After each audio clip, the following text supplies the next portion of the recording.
보려고 합니다. 에브라임과 므낫세 지파가 베델을 치러 올라갔습니다. 여기서 베델은 이스라엘이 점령 후에 후대에 변경한 이름입니다. 당시의 이름은 루스였습니다. 루스라는 이름은 라틴어 성경인 불가타 성경에 의하면 헤이즐이라고 표기되었습니다. 뜻은 호두나 아몬드의 헤이즐과 같은 뜻입니다.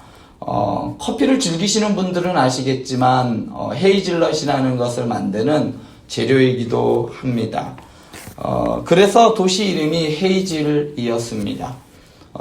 이들이 베델을 정복하기 위해 먼저 한 행동은 정탐꾼을 보내는 것이었습니다. 여러분들은 정탐꾼 하면 가장 먼저 생각나는 일이 무엇입니까? 바로 여리고 전투일 것입니다. 사건의 전개도 여리고성의 전투를 하기 위해서 정탐꾼을 보낸 것과 상당히 유사합니다. 아마도 에브라임과 므낫세 지파가 의도한 것이든 혹은 의도하지 않은 것이든 우리는 이 장면을 보면서 여리고성 전투의 정탐꾼을 상상할 수밖에 없습니다. 그런데 유사한 점이 있는 반면에 차이점도 있습니다. 먼저 유사한 점은 정탐꾼을 보냈다는 것이 유사합니다. 그리고 여리고성의 정탐꾼들과 라합 사이에 언약을 맺을 때 사용한 단어의 핵심적인 선대하더라, 선대하라라는 그 말이 공통적으로 돌아갑니다. 그리고 실제로 전쟁이 나서 에브라임과 므낫세가 베델을 쳐서 승리했을 때에 그 사람을 놓아줍니다. 이렇게 보면 에브라임과 므낫세 지파는 상당히 지혜로워 보입니다. 역사를 통해서 자신들이 배웠던 것을 그대로 복습하고 그대로 행하여 전투에서 승리하는 그러한 지혜로운 모습을 보여줍니다. 그러나 이 사건을 찬찬히 조심조심 살펴보면 사사기의 흐름 속에서 점차 타락해져 가고 있는 이스라엘 모습을 확연히 살펴볼 수 있습니다. 똑같아 보이지만 유사할 뿐 같지는 않습니다. 먼저 여호수아 2장에서는 여리고 왕의 군사들을 피해 라합에게 숨어든 정탐꾼들에게 라합이 먼저 제안을 합니다. 여호와께서 이 땅을 너에게 주신 것을 내가 아노라. 이 땅 주민들이 다 너희 앞에 간담이 녹았으므로 그러므로 내가 너희를 선대한즉 너희도 내 아버지의 집을 선대하도록 여호와께로 내게 맹세하라고 라합이 먼저 제안을 합니다. 라합은 군사를 본 것이 아니라 이스라엘 백성들을 돕고 계시는 하나님을 보았어요. 그렇기 때문에 그는 그 하나님이 두려웠어요. 그리고 경외하였고 그것이 믿음으로 이어졌다는 것입니다. 그렇기 때문에 라합이 제안한 이것은 하나님께서 아무 말도 하지 않으셨어요. 허락하셨다는 것입니다.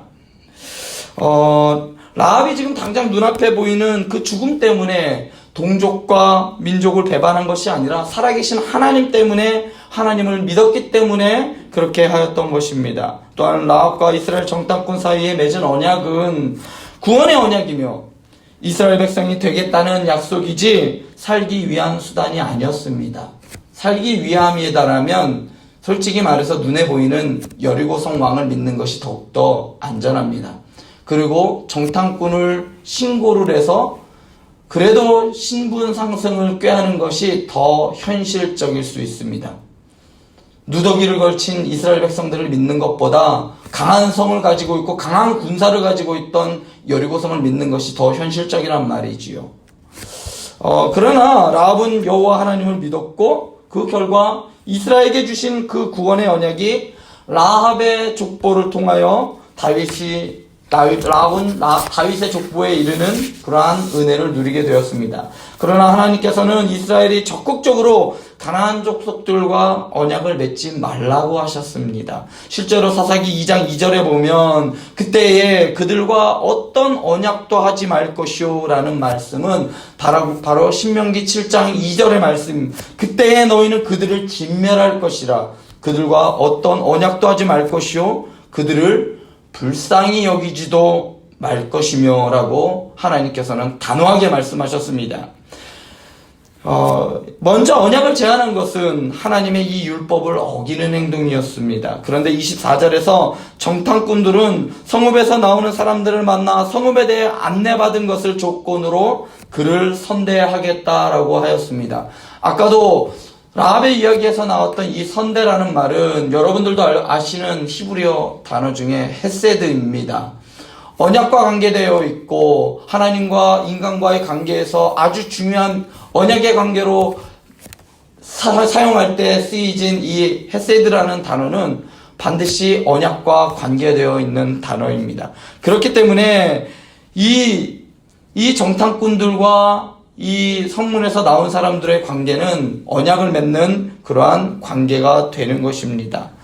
여호수아서 2장 12절에서 14절에서는 라합이 먼저 언약을 재현했고 또한 정탐꾼들은 목숨이 위험한 상황에서 그 제안을 받아들였습니다. 그러나 오늘 말씀에서 요셉 가문의 정탐꾼들이 아무런 위협이 없는 상황에서 먼저 베델 사람에게 언약을 맺자고 제안을 했습니다. 이것은 앞에서 언급한 사사기 2장 2절의 말씀인과 또한 신명기 7장 2절의 말씀에 부주의나 혹은 불순종이라는 것을 보여주고 있습니다. 베델에서 나오던 사람들이 정탐꾼들의 언약 체결 제안을 받아들였습니다. 그리고 성읍의 입구를 가르쳐 줍니다. 그리고 이 구멍을 통해 침투하여 그 성을 베델을 점령하게 됩니다. 아주 손쉽게 점령하게 돼요.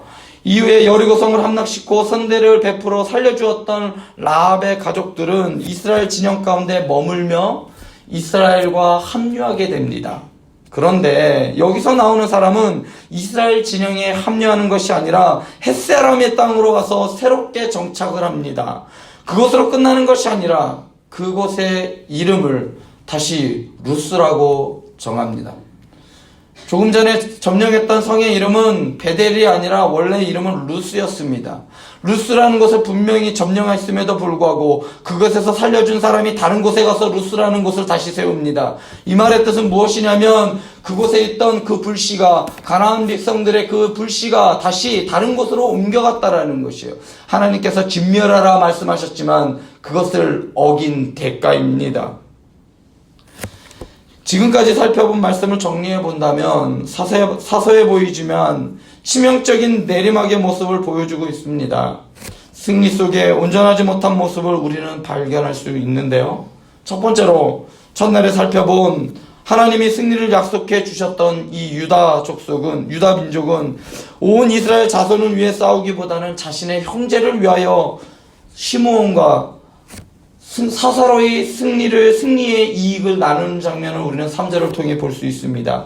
두 번째로 유다는 또한 적군의 엄지발가락과 엄지손가락을 자르는 그러한 행위를 가나안 왕들의 행위를 따라 한다는 것을 우리는 보았습니다. 이것을 통해 우리는 이스라엘 백성들이 이미 가나안 문화에 물들어가고 있다는 것을 보았습니다. 세 번째로 유다는 골짜기의 주민들에게 철병거가 없으므로 쫓아내지 않았고 베냐민 자손들은 예루살렘에 거하는 여부스 족속을 쫓아내지 않고 함께 공존하는 길을 7절에서 선택하였습니다. 요셉 지파는 이를 편하게 하기 위하여 어떤 언약을 맺지 말고 불쌍히 여기지도 말라는 계명을 어기고 언약을 맺지 말아야 할 사람들과 주도적으로 언약을 맺는 모습을 우리는 보았습니다. 하나님이 함께 하셨음에도 불구하고 가장 손쉬운 방법을 자기들의 생각으로 이성적으로 생각했을 때 가장 손쉬운 방법을 그들은 선택하였습니다. 오늘 말씀에 22절에서 두 지파가 전쟁을 할 때에도 역시 하나님께서 그와 함께 하시니라라고 시작합니다. 어제도 본 말씀 19절에서도 보면 여호와께서 유다와 함께 계셨으므로라고 시작합니다.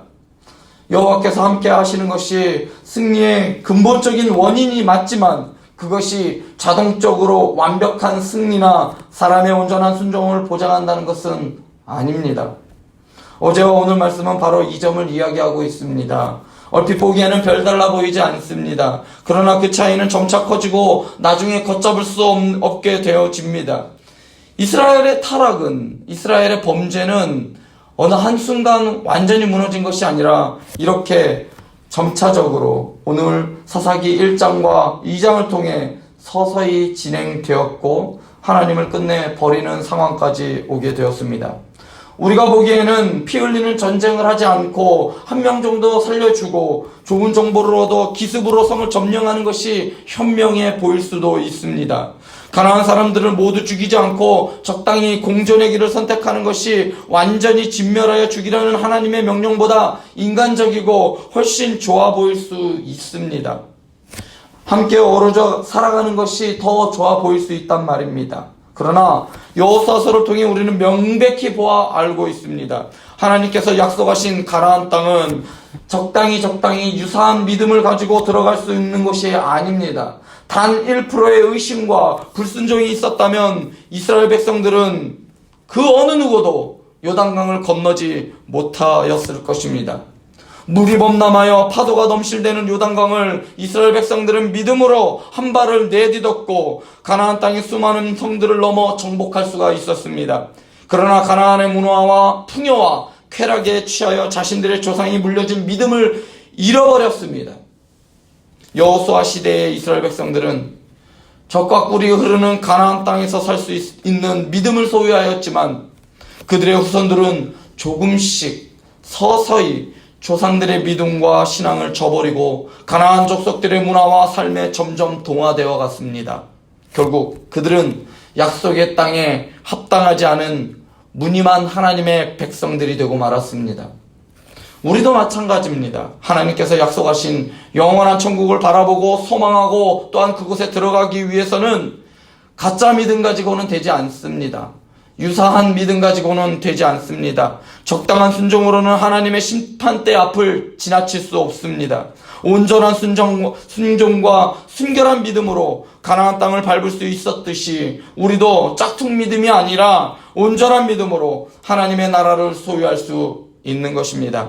가나안 땅에 들어갔지만 조금씩 변질된 이스라엘의 믿음은 가나안 땅이 젖과 꿀이 흐르는 땅이 아니라 수많은 외세의 침탈과 침략 속에 가장 처참한 지옥과도 같은 곳이 되고 말았습니다.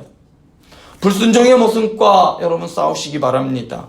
우리가 가장 강해서 싸우라는 말씀이 아니에요. 그것을 이길 수 있기 때문에 싸우라는 말씀이 아닙니다. 오늘 2절의 말씀에 내가 이 땅을 너희에게 넘겨주었다라고 말씀하셨고 4절 말씀에서 여호와께서 그들의 손에 넘겨주셨다라고 말씀하셨습니다. 또한 19절에서 여호와께서 함께 하시겠다 약속하셨습니다. 또한 여호와께서 그와 함께 하시니 지속적으로 하나님께서는 여호와께서 내가 너희와 함께 하실 것이다 라고 말씀하십니다. 그리고 그러한 하나님을 100% 믿고 순종하여 싸우라라고 하나님께서는 말씀하십니다.